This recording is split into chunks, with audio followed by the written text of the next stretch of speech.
Veronica Turner adjusted her glasses and looked at the 30 young faces in front of her. The audience fell silent, waiting for the psychology professor to begin her lecture. "Have you ever wondered what it means to live with a heavy heart?" she asked, looking around at the students. "Today we're going to talk about the mechanisms of guilt and how the brain deals with traumatic memories. Sometimes we make a deal with the past, trying to convince ourselves that we can just move on."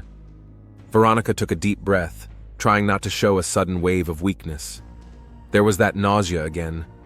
She discreetly pulled a blister of pills from her jacket pocket and swallowed one, drinking water from the bottle. "Professor Turner, are you all right?" A student in the front row asked worriedly. "Of course, Ashley," Veronica smiled. "Let's continue." After the lecture, Veronica walked slowly down the university corridor, leaning on her cane harder than she would like to admit. At 53, a person shouldn't be so tired. But her body no longer obeyed the usual rules. Kidney failure dictated its own terms. Her cell phone vibrated. "Don't forget dialysis at 15:30. Jack." She smiled.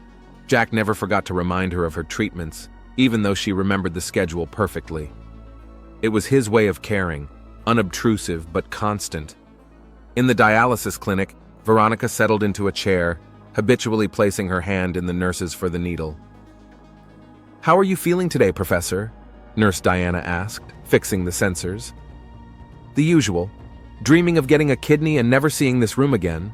Veronica grinned. "Your last blog post was so inspiring. You have a talent for turning even the struggle with illness into something meaningful."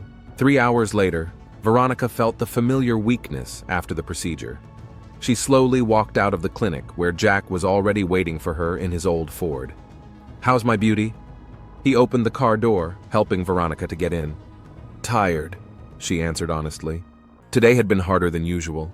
Jack, a stout man of 57 with a neatly trimmed gray beard, kissed her gently on the forehead.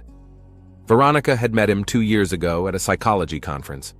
Jack taught criminology at a nearby college, and their romance had developed slowly, as people who have reached the second half of life should. When Veronica's diagnosis became more serious, Jack didn't disappear as she feared. On the contrary, he grew closer, becoming a constant in her life. "I have news," he said, starting the car.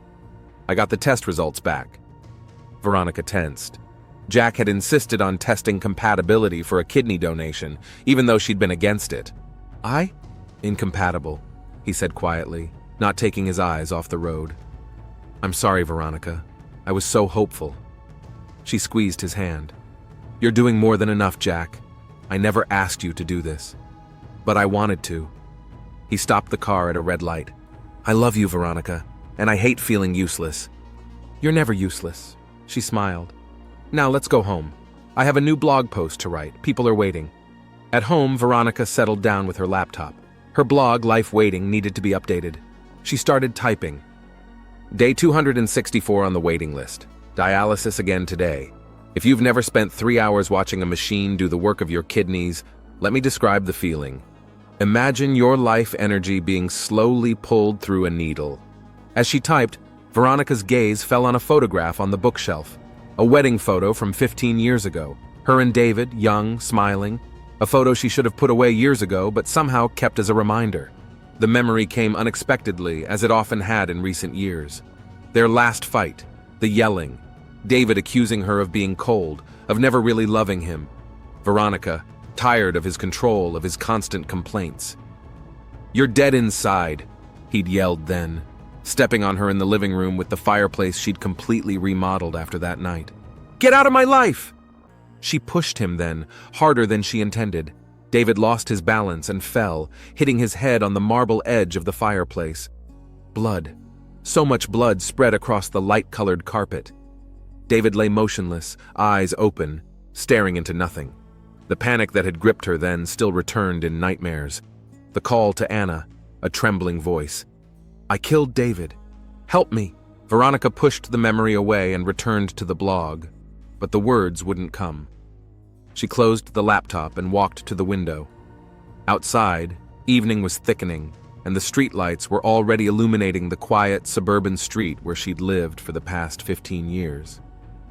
After that night, she couldn't stay in their old house and had sold it, buying this little cottage overlooking the park.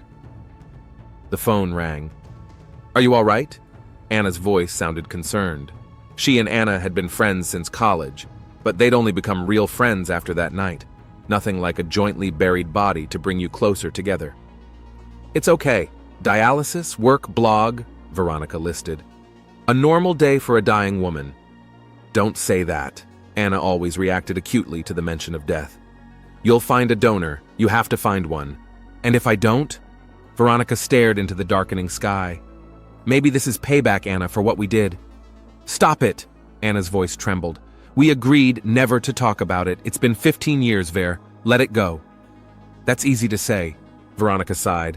"You can't feel the way he looks at you from the wedding photo." "Get rid of the damn picture!" Anna exclaimed. "Why do you even keep it?" Veronica didn't answer. How to explain that the photograph was her form of penance, a daily reminder of a sin she could never atone for. "Anna, I'll call you back later," she finally said. Jack would be here soon with dinner. After dinner, which Jack brought from Veronica's favorite Italian restaurant, they settled down on the couch to watch a movie.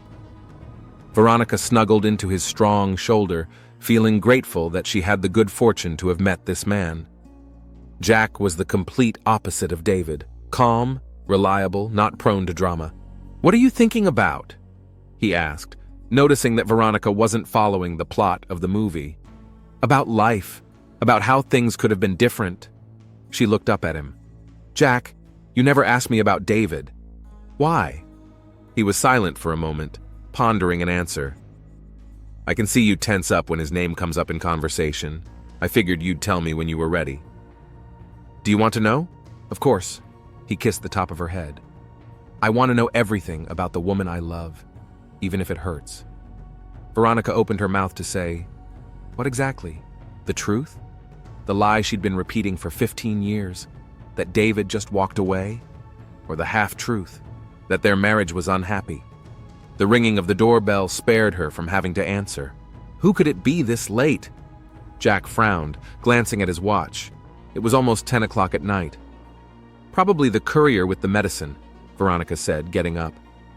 "I'm waiting for a package from the pharmacy." She went to the door and opened it without looking through the peephole.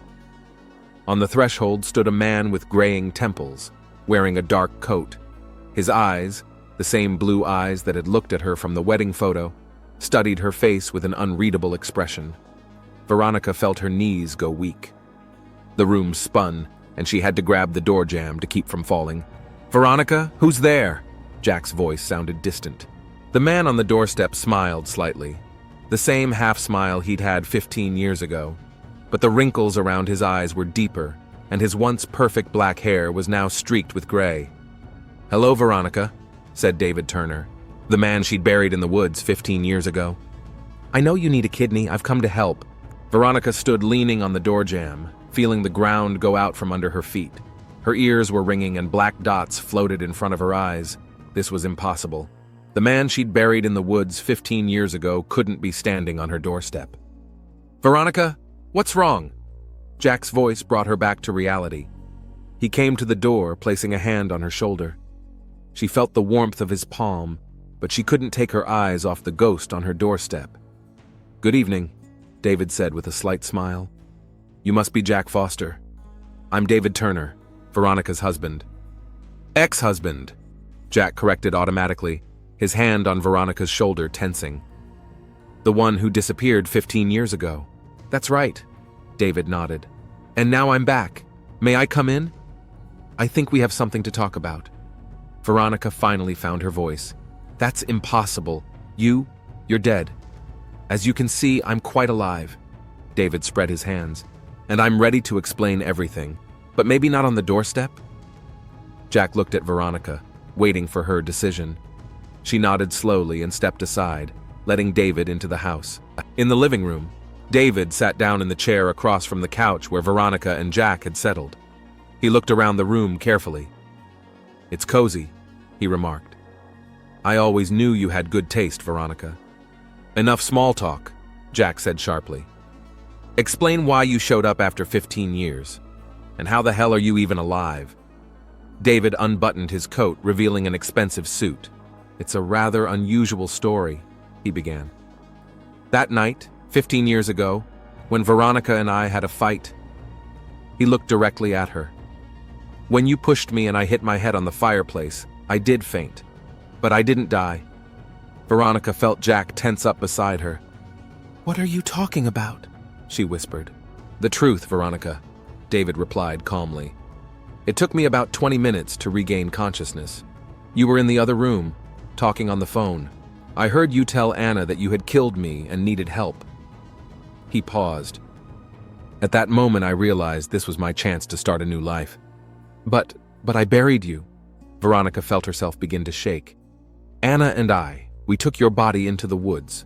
Not mine." David shook his head. "When I realized you thought I was dead, I decided to act fast. I had about an hour while you waited for Anna. I snuck out of the house and found a homeless man sleeping in a park nearby."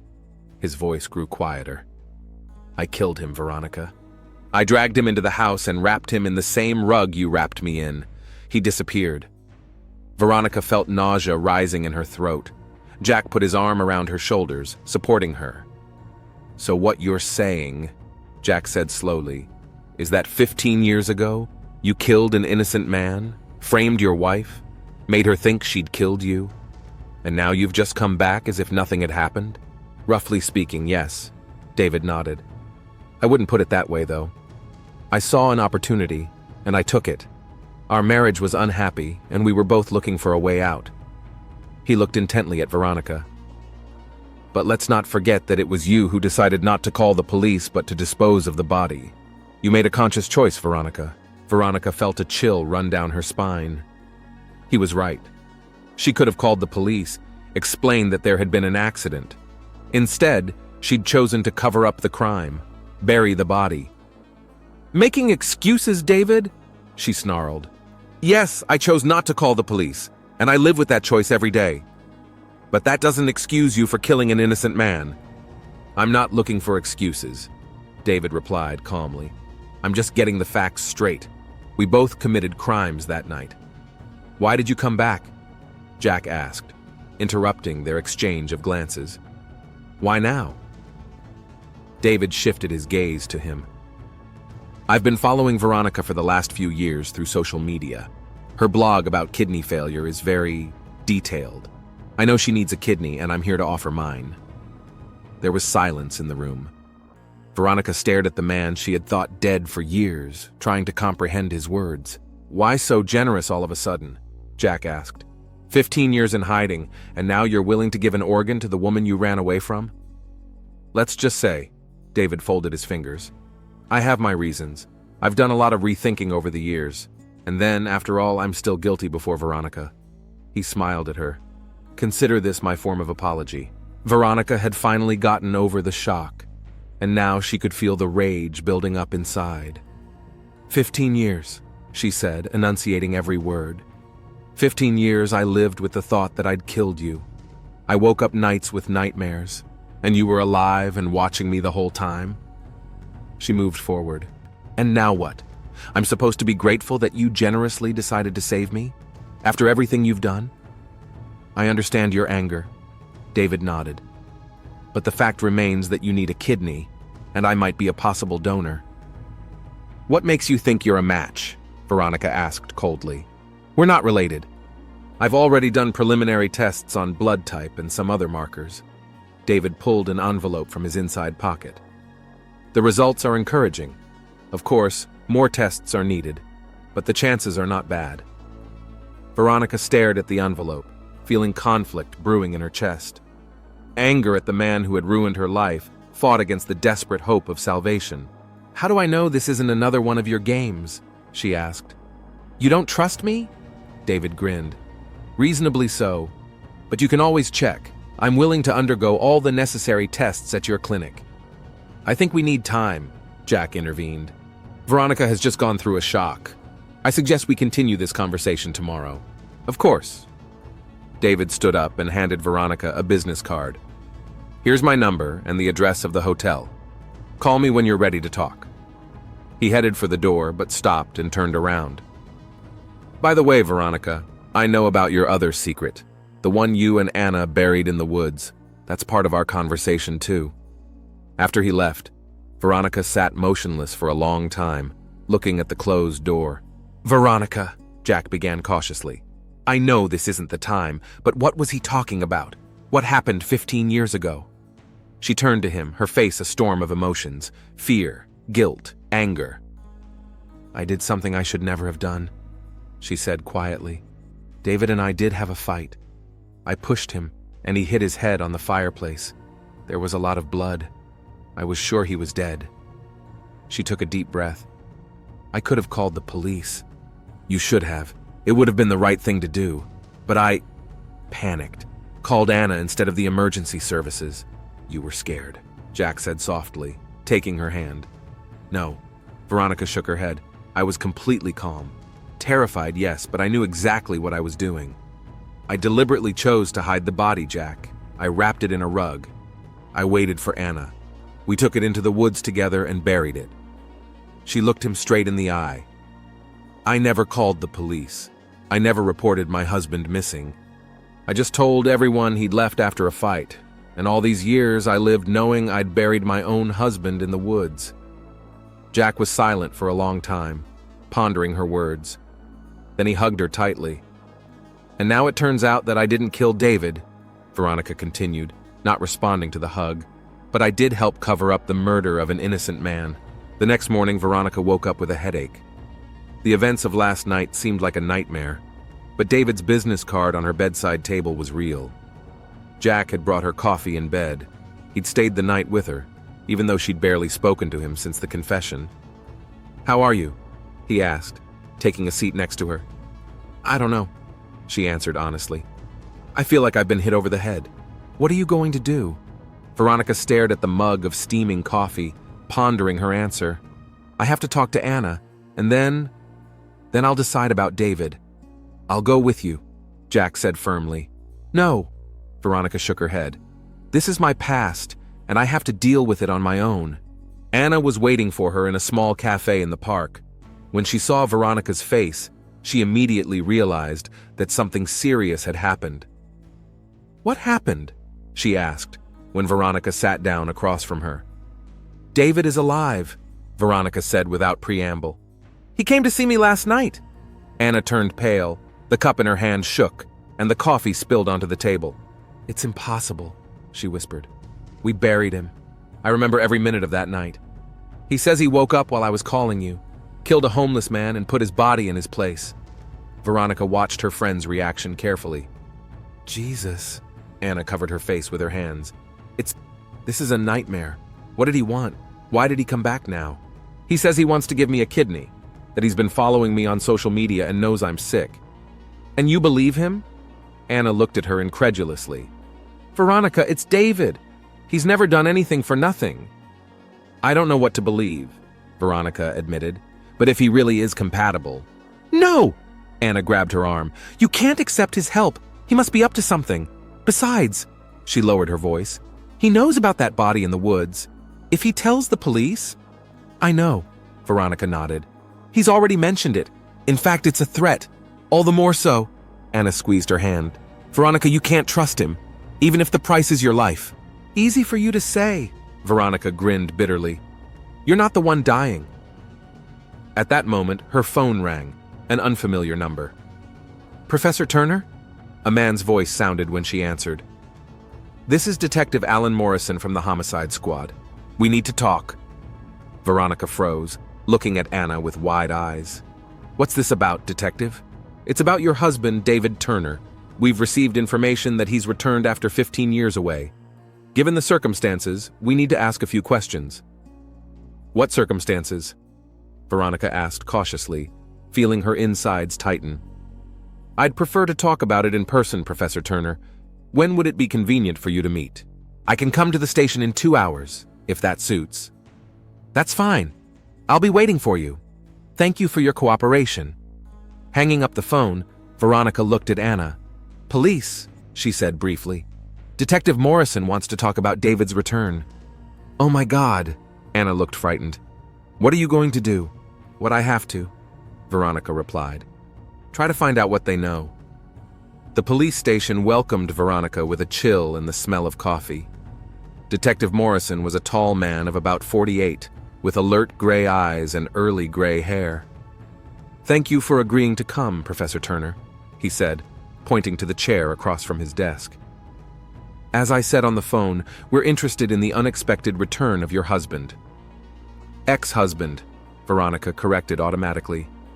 "Although technically we were never divorced." "Right," Morrison nodded, making a note in his notebook. "Tell me exactly when he came back, and under what circumstances." "Last night," Veronica said calmly. "He just showed up on my doorstep." "And what did he say about his absence for 15 years?" "He said he wanted to start a new life, that our marriage had been unhappy." Morrison looked at her carefully. "Professor Turner, the return of a person after 15 years of absence is a rather unusual event, especially when that person has left no trace, no financial transactions, no use of documents. It was as if he had simply vanished off the face of the earth." Veronica felt her mouth go dry. "Detective, I don't know what you want me to say. David left 15 years ago after a fight, and now he's back." "You never reported him missing," Morrison pointed out. "Why?" "I knew he left voluntarily." Veronica tried to keep her voice steady. We had a bad breakup. I decided it was best for both of us." "I see," Morrison made another note. "And now what? He just came back for no reason?" Veronica hesitated. "He found out about my illness.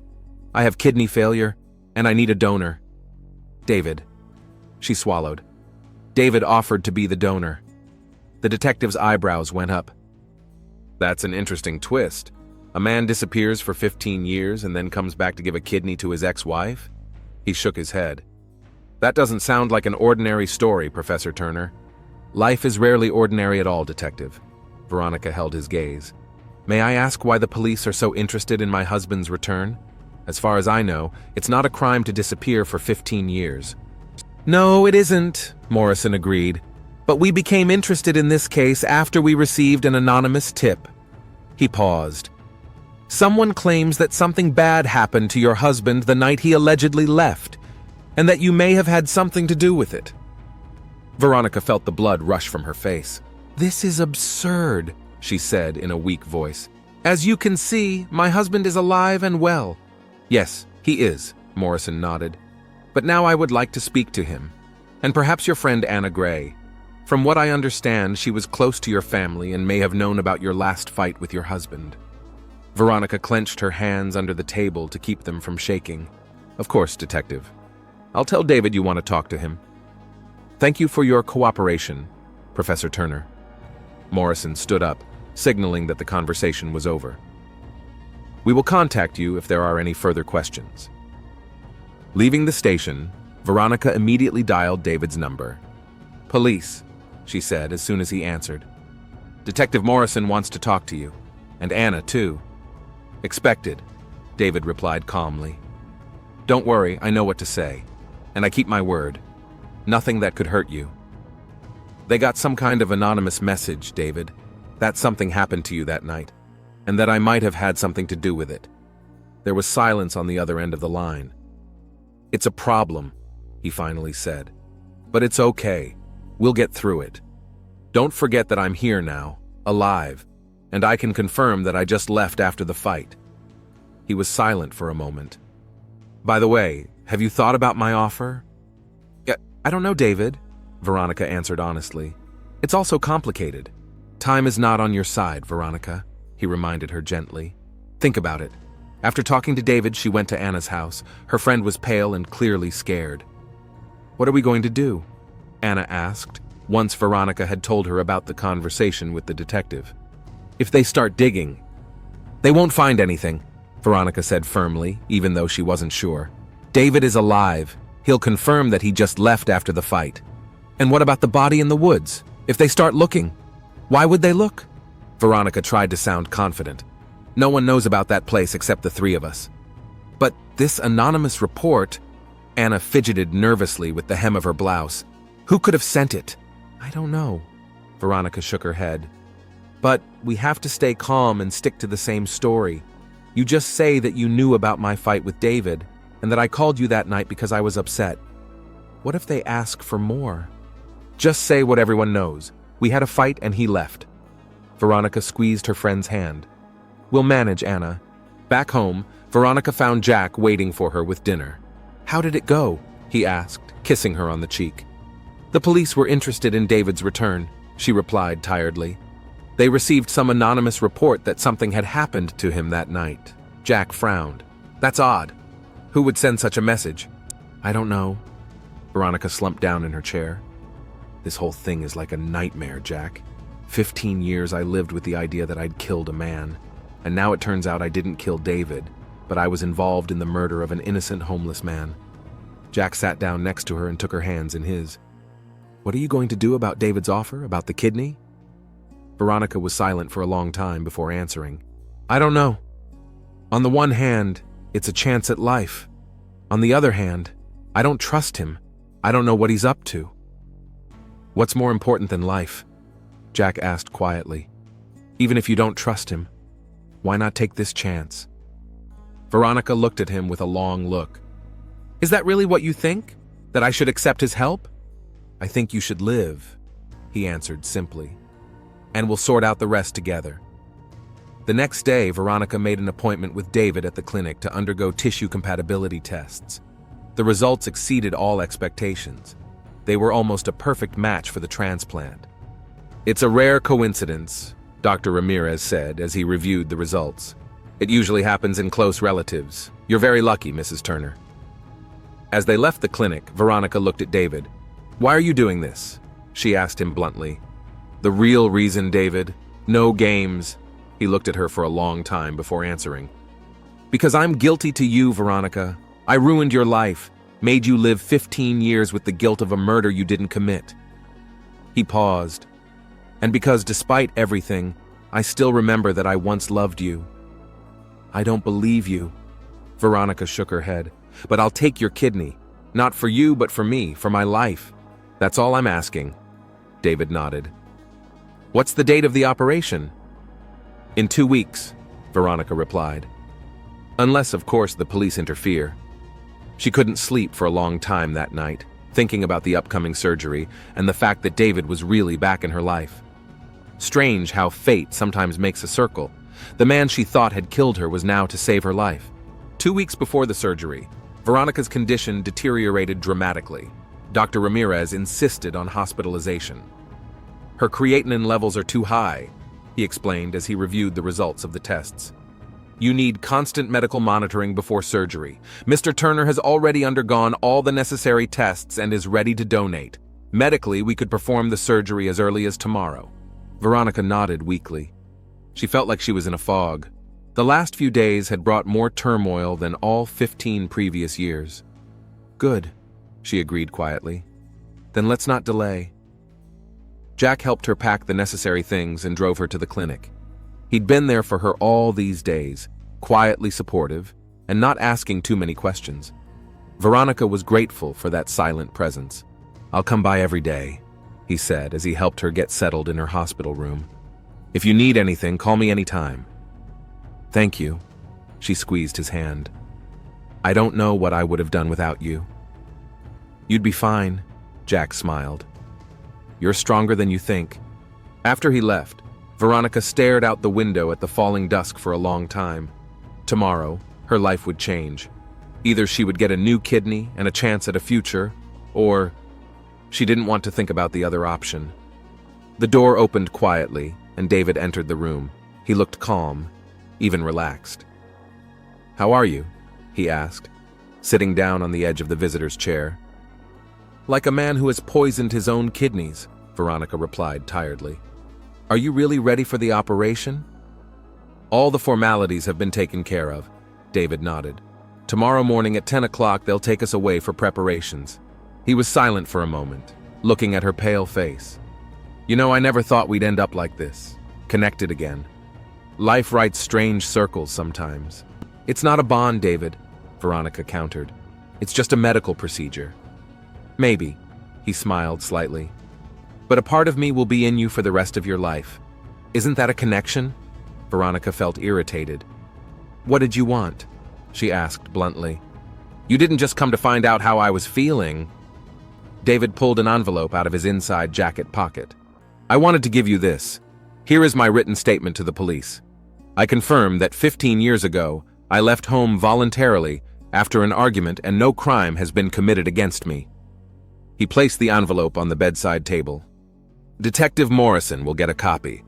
I think this should close the investigation. Why are you doing this? Veronica stared at him intently, trying to understand his motives. First the anonymous letter to the police, now this. What kind of game are you playing, David? His expression didn't change, but something elusive flashed in his eyes. An anonymous letter? I don't know what you're talking about. Morrison said he got an anonymous tip that something happened to me that night, Veronica reminded him. You're the only one who could have known that, besides me and Anna. That's an interesting assumption. David stood up. But why would I write a letter like that and then refute it myself? I don't know, Veronica answered honestly. But I know you've never done anything for nothing. Get some rest before the operation, he said, heading for the door. Tomorrow is a big day. After he left, Veronica felt uneasy. Something didn't add up about David's behavior, his sudden return, and his generous offer. Her musings were interrupted by the phone ringing. Anna, I've just spoken to Detective Morrison, she said at once. He's been asking so many questions about that night. Veronica, I'm afraid... Calm down, Anna, Veronica interrupted her. David has written a statement to the police confirming that he left voluntarily. The investigation should be closed. And what if they don't? Anna sounded panicked. What if they dig deeper? Veronica, I won't be able to... Everything will be fine, Veronica said firmly, though she didn't believe her own words. I have surgery tomorrow. Let's just focus on that, okay? After talking to Anna, Veronica felt very tired. The medication was starting to take effect, and her consciousness was fogging up. Her last thought before she fell into sleep was that tomorrow her body would contain the organ of the man she had once tried to kill. The morning of the surgery started early. The nurses arrived at 6 to begin preparations. David had been brought into the next room, and now they were both waiting to be taken into the operating room. Jack arrived half an hour before the appointed time. He looked tense but tried to smile. It's going to be okay, he said, squeezing her hand. Dr. Ramirez is the best transplant surgeon on the East Coast. I know, Veronica nodded. It's just all so strange. I spent 15 years living with the idea that I'd killed David. And now he's giving me his kidney. Life is unpredictable, Jack said philosophically. But whatever happens, I'm here for you. At that moment, a nurse came into the room. Professor Turner, it's time. We're ready to take you in for surgery. Jack kissed Veronica on the forehead. I'll see you afterward, he whispered. I'll be waiting. The preparations for the surgery seemed endless. Connecting IVs, checking vitals, the anesthesiologist's final instructions. Veronica felt strangely calm. Whatever happens, happens. Ready? Dr. Ramirez asked, appearing next to the gurney. The donor is already in the operating room. Everything is going according to plan. Veronica nodded. Her consciousness was beginning to fog from the pre-sedation. Let's start counting from 10, she heard the anesthesiologist's voice. 10, 9, 8. At the count of 7, the world went dark. At the same time, a few dozen kilometers away from the hospital, Detective Alan Morrison was walking along a forest trail, checking his GPS. In the morning, he received another anonymous message, this time with the exact coordinates of a location in the woods and a short note. Dig here. This is crazy, grumbled his partner, Detective Rodriguez, a junior detective. Chasing anonymous tips through the woods when Turner is alive and testifying. This case has been a mess from the beginning, Morrison said. I trust my instincts, and it says we should check this place out. The GPS showed they were almost there. The clearing, surrounded by old oaks, looked completely normal. There was nothing to indicate that a body might have been buried here. Let's start here, Morrison pointed to the center of the clearing. The ground here looks disturbed. They worked in silence, methodically exploring the area with metal detectors and feelers. After an hour, Rodriguez let out an exclamation. There's something at a depth of about 1.20 meters. They began to dig, cautiously at first, then faster. When the shovel hit something hard, Morrison stopped, Call forensics, he said quietly. I think we found what we were looking for. Veronica regained consciousness slowly, as if emerging from a deep well. The first thing she felt was a dull ache in her side. Then there were sounds, the beeping of medical equipment, muffled voices outside the door. Welcome back, she heard Dr. Ramirez's voice. The surgery was a success. The new kidney was working. She tried to focus her eyes. Dr. Ramirez was standing next to her bed, checking the readings on the monitor. David? She asked hoarsely. How is he? Mr. Turner is fine, the doctor assured her. He's recovering in a private room. Everything went smoothly. I want to see him. Veronica tried to rise, but the pain made her sink back down. Not yet, Ramirez said softly. You both need rest. We'll arrange a meeting in a day or two. Veronica nodded, feeling the fatigue come over her again. The last thing she heard before she fell asleep again was the doctor's promise that everything would be all right. The next 24 hours passed like a blur. Veronica woke up and went back to sleep. Jack came twice, but she barely remembered these visits. Finally, on the second day after the operation, her consciousness cleared. You look better, Jack remarked, entering the room with a bouquet of white roses. Even your complexion has changed.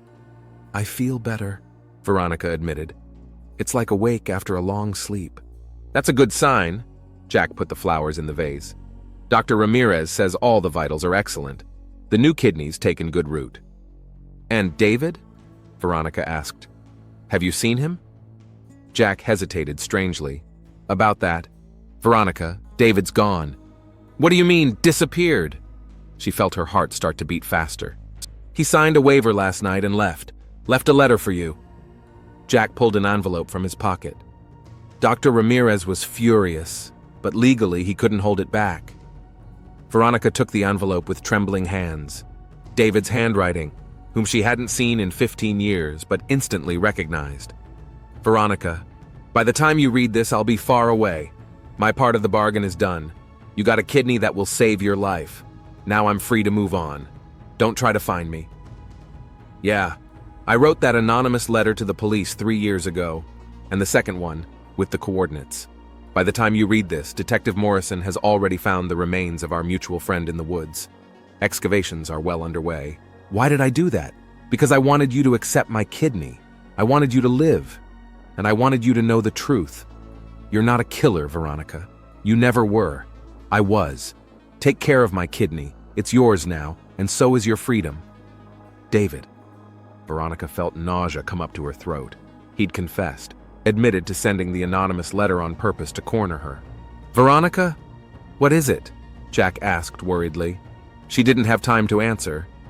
The door to the room opened, and Detective Morrison appeared on the doorstep. His face was more serious than usual.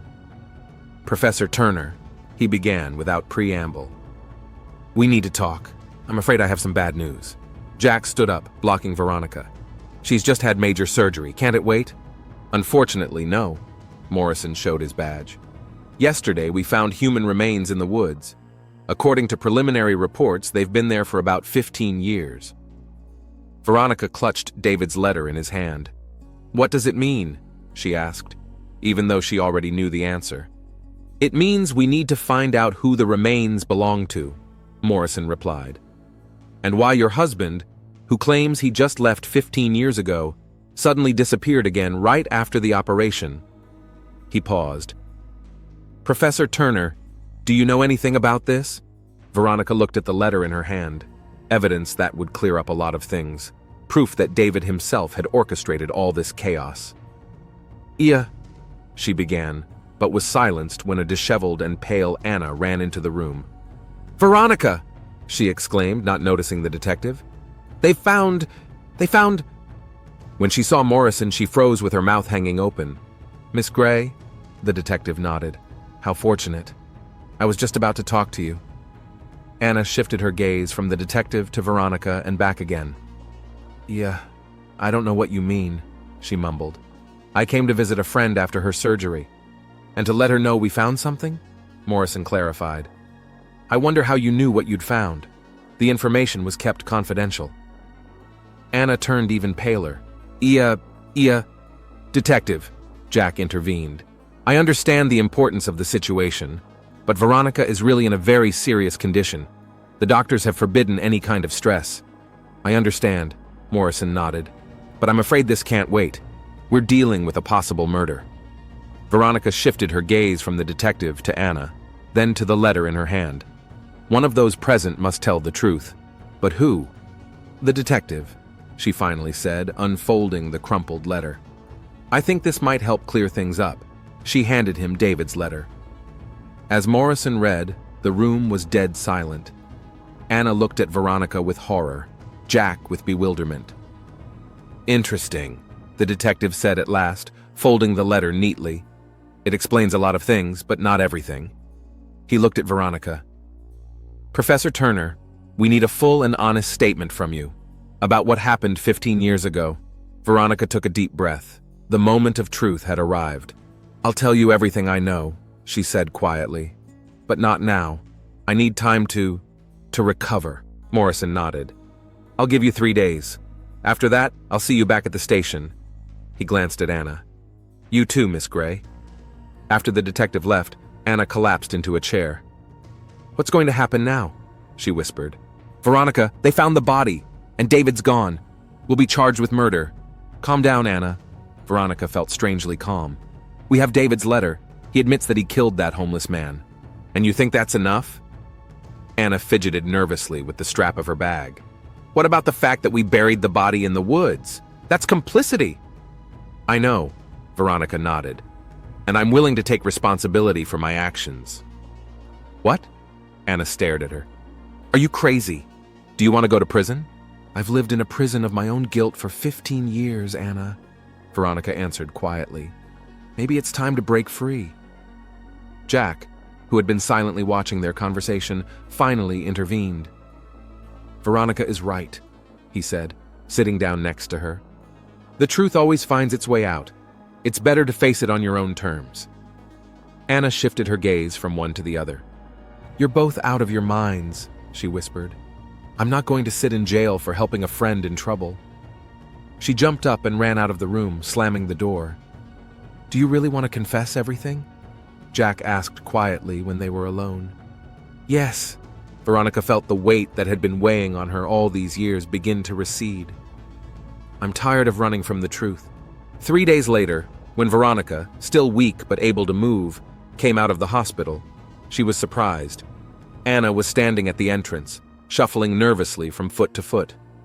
I've been thinking, she said, not looking Veronica in the eye. You're right. It's time to stop running. Together they headed to the police station, where Detective Morrison was already waiting for them.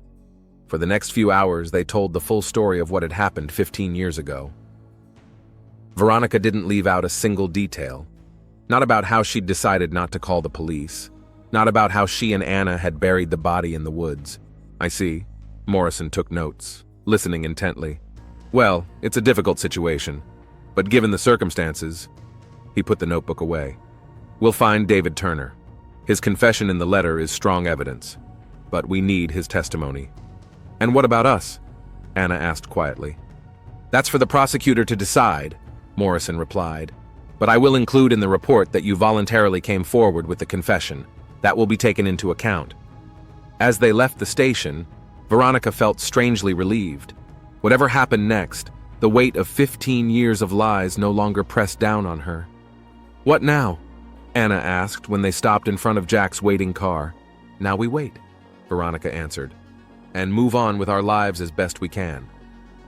She touched her side, where a fresh scar lurked beneath her clothes. A part of David was now part of her, a strange, twisted form of connection, but he'd given her more than a kidney. He'd given her a chance to start over, with the truth. 6 months later, Veronica stood in front of the mirror, smoothing the folds of her strict suit. Today was the big day. The court was making a final ruling on her case. David had never been found, despite the best efforts of the police.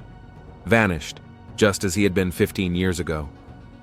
Forensics confirmed that the remains in the woods belonged to an unknown man, presumably homeless.